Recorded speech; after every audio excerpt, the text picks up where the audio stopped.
وجمع الحاضرين ويا الاستاذ ابراهيم.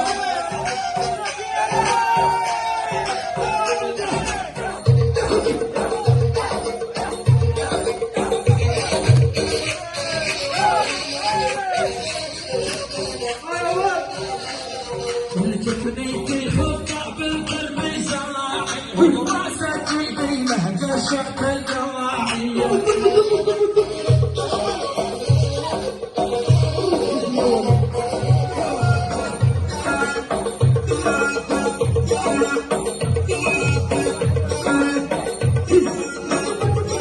الله